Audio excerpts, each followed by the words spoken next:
Hey, I'm Kathleen Jasper, and today I'm addressing a few questions I've received about starting a business after you've left public education. I have some experience in this. Let's get started. All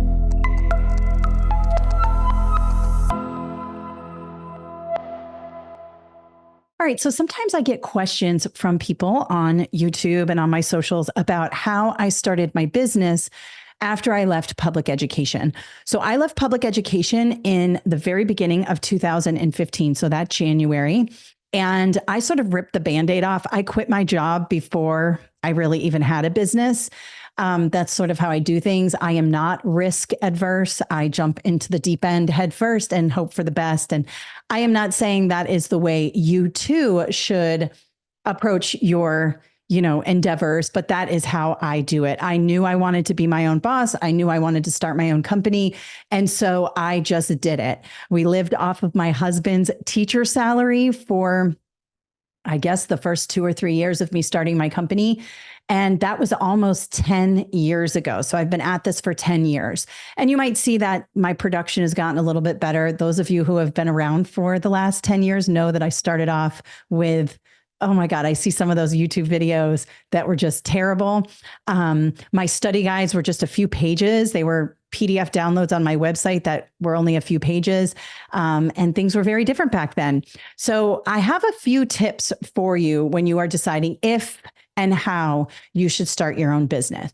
So the first thing I will tell you is that being a teacher or being a school administrator, you have so many skills that you could use to start your own business. So a lot of teachers maybe want to become, private educators or private tutors or have a tutoring company on the side. That's easy to do with just a Zoom link. You can have students join your Zoom. You can share your screen the way I do with my iPad and all of that. There's so many apps that will allow you to do that.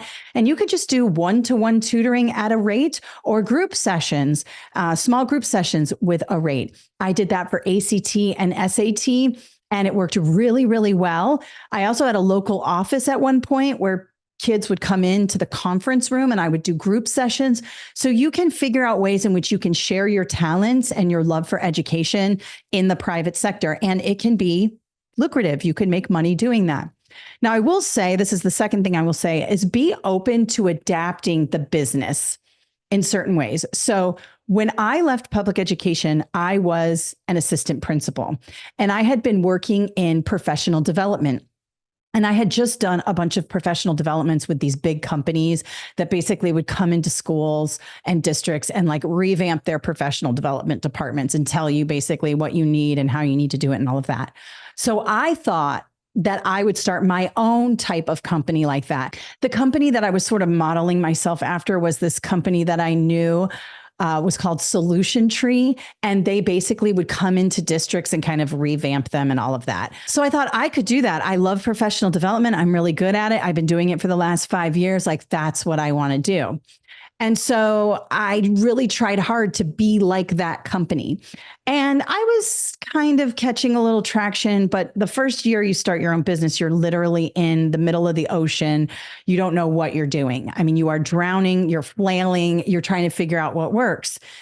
And somebody contacted me about helping their student, because they had me as a teacher a while back, with ACT for college.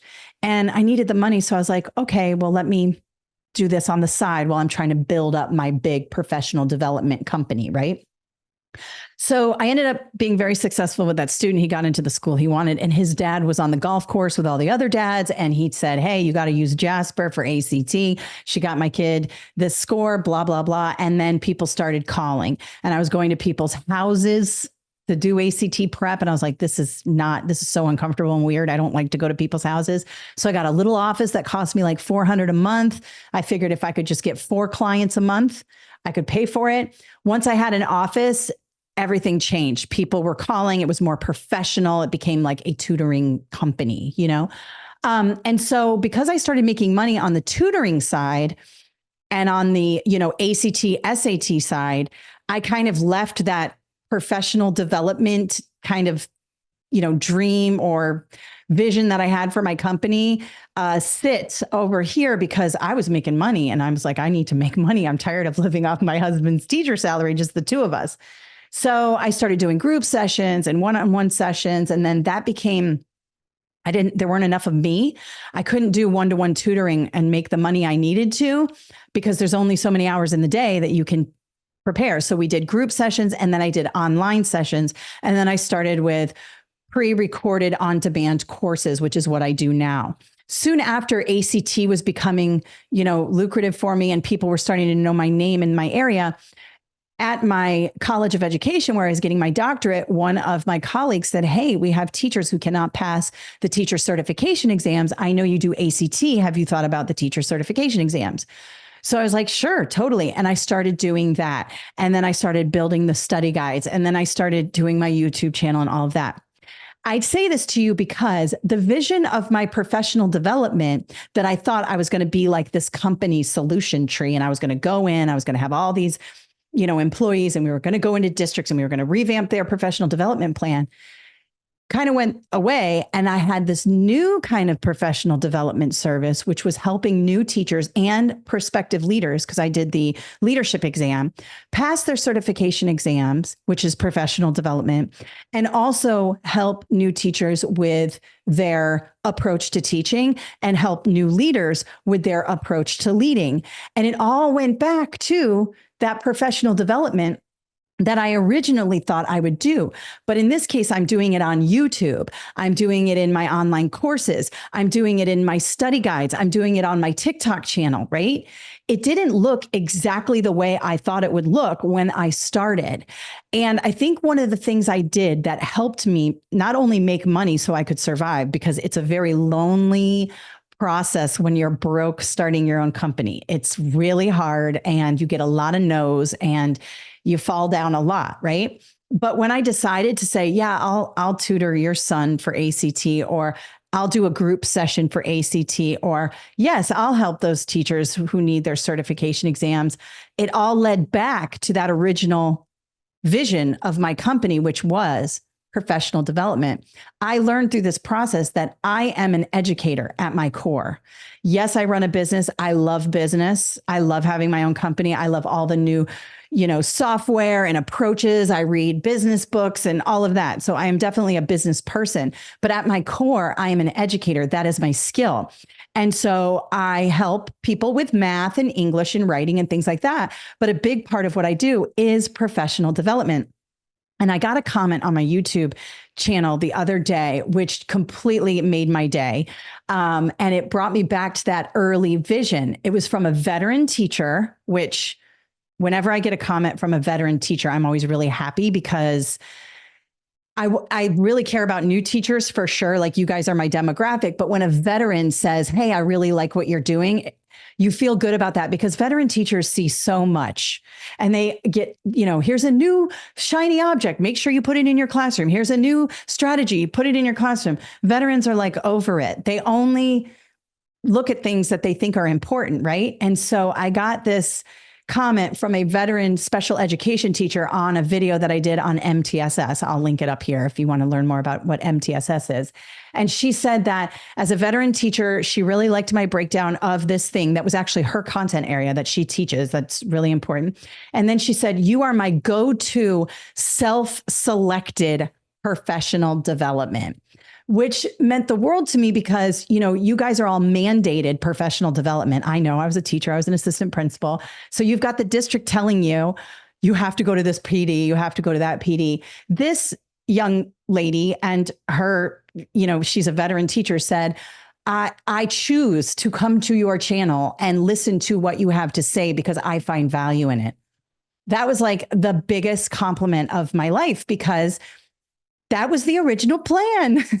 That was the original plan. And it's even better this way, because people choose to come to me. If I were that company that I thought I wanted to be, teachers would be made to come to me. I would be the company that the district picked, and I would be at the front of the room, and all the teachers would be mandated to listen to what I have to say. This is a totally different format that I never would have envisioned for myself. So that is to say that when you are coming up with your business plan, you want to leave education or you want to have a side job, be open to some other avenues that you might go down. Had I not done that ACT, SAT prep, it wouldn't have brought me into the test prep world, which I already had a lot of experience in at the district. I was doing a lot of test development. It wouldn't have pulled me into the test prep world. I wouldn't have made my very first study guide. I would have never made my very first online course. I would have been just solely focused on getting into districts and doing face-to-face. Now I have so much freedom. I'm an online company. I can travel. I can do things. Whereas if I had a company that was more face-to-face, I couldn't do that. And it just allows you to adapt and provide all kinds of services. And the sky is really the limit. So I would say if you're starting out, be malleable, be open to new ways and directions. And if you can take your strengths and your talents and apply them to something else, try it out, see if it hits.